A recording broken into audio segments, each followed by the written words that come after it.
한중 FTA 서비스 투자 부문 후속 협상이 오늘부터 이틀간 서울에서 개최됩니다. 중국의 사드 보복과 같은 국내 산업의 피해를 막을 수 있는 이 제도적 방안이 논의될 수 있을지 주목되고 있습니다. 산업부 박혜미 기자와 이야기 나눠보겠습니다. 네, 박 기자, 일단 우선 이 한중 FTA의 후속 협상에서 가장 관심이 많은 건 아무래도 중국의 사드 보복으로 큰 피해를 입었었던 국내 업체들일 것 같습니다. 이 부분에 대한 보호 대책이 논의가 될 수 있을까요? 네, 말씀대로 오늘 오전에 소공동 롯데호텔에서 제1차 한중 FTA 서비스 투자 부문 후속 협상이 시작됐습니다. 우리 측에서는 김영삼 산업통상자원부 무역투자실장과 중국 측은 왕샤오원 상무부 부부장이 대표로 협상에 나섰습니다. 이 한중 FTA 서비스 투자 후속 협상은 지난 2015년 12월에 발효된 한중 FTA를 보다 발전시켜서 통상 협력을 강화하자 이런 취지인데요. 지난달 12월 문재인 대통령이 중국을 국빈 방문하면서 본격 추진됐습니다. 하지만 이 같은 약속에도 불구하고 말씀하시는 사드 보복으로 국내 서비스나 유통산업이 일방적으로 큰 타격을 입었습니다. 따라서 그동안 국내 관련 기업들은 이 같은 변수와 별개로 기업들의 중국 진출 사업이 보호받을 수 있는 대책 마련을 정부에 요구해 왔습니다. 이번 협상의 주요 분야는 서비스와 투자 분야인데 국내 공공 분야나 건설뿐만 아니라 유통, 통신, 금융, 게임 산업 등이 포함됩니다. 네, 보통 FTA 협상이라고 하면은 손해를 입는 분야도 있기 마련입니다. 관련 업계에 대한 반응이 조금 궁금한데 반대는 없습니까? 네, 그래서 보통은 업계의 반대 목소리가 뒤따르기 마련인데요. 이번 협상에 대해서는 이 중국 진출 기회가 넓어지는 만큼 기본적으로는 환영하는 입장입니다. 특히 우리 입장에서는 이 사드 보복을 막을 수 있는 기회라고 볼 수 있습니다. 그래서 업계에서는 제2의 사드 보복을 당하지 않으면서도 중국 내에 있는 외국인 투자자들이 보호받을 수 있는 대책 마련을 강하게 요구하고 있는 겁니다. 이 사드 보복이 이어지면서 국내 화장품 업계 1위인 아모레퍼시픽은 결국 지난해 1위 자리를 내줬고 이마트와 롯데마트는 중국 내 사업을 철수하기도 했습니다. 한류도 타격을 입었고 여행업계는 이 국내로 들어오는 중국인 여행객들이 줄면서 큰 타격을 입은 만큼 잘못된 관행에 대한 강제력 있는 규정을 만들어야 한다고 호소하고 있습니다. 양국은 이번 협상에서 협상의 기본 원칙과 적용 범위, 협상 구조와 시기 등을 중점적으로 협의하고 상호 관심 분야에 대한 의견을 교환할 것으로 보입니다.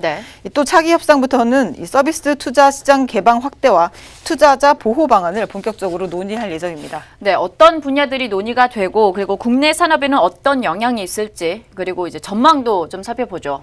네, 지난 1월에 열린 공청회에서 한중 FTA 서비스 투자 후속 협상의 경제적인 효과를 분석한 조사 결과가 발표됐는데 국내 경제에 긍정적으로 작용할 것으로 전망됐습니다. 중국의 국내 직접 투자는 2016년에 약 20억 원이었는데 지난해 8억 원으로 급감했습니다.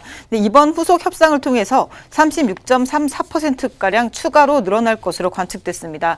또 전문가들은 이번 후속 협상에서 유통과 금융을 비롯해서 한류 등 엔터테인먼트나 게임 그리고 법률 분야 등을 유망 서비스 분야로 제시해야 한다고 입을 모았습니다.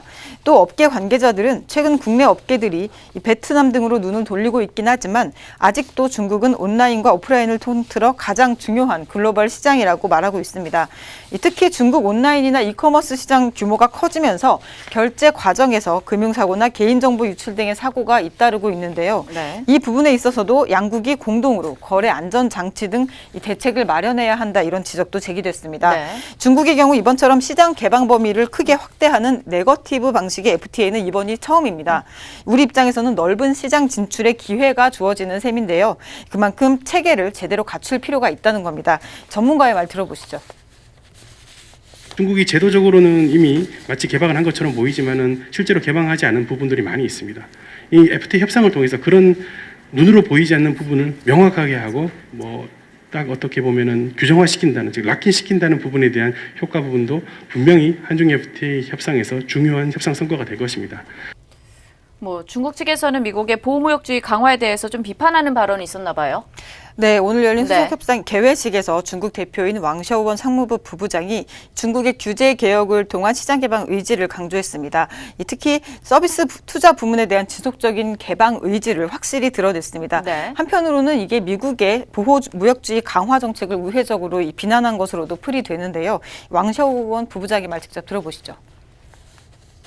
At the 19th National Congress of the Communist Party of China, President Xi Jinping pointed out that China will adopt policies to promote high-standard liberalization and facilitation of trade and investment.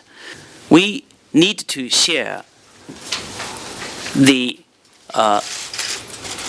good spirit of cooperation and send a strong signal to the outside world in opposing protectionism, upholding free trade and promoting trade as the engine of growth. 네, 내일까지 협상이 이어질 텐데 우리 정부가 또 어떤 도출안을 낼 테는지 좀 더 살펴보도록 하겠습니다. 지금까지 박혜미 기자였습니다.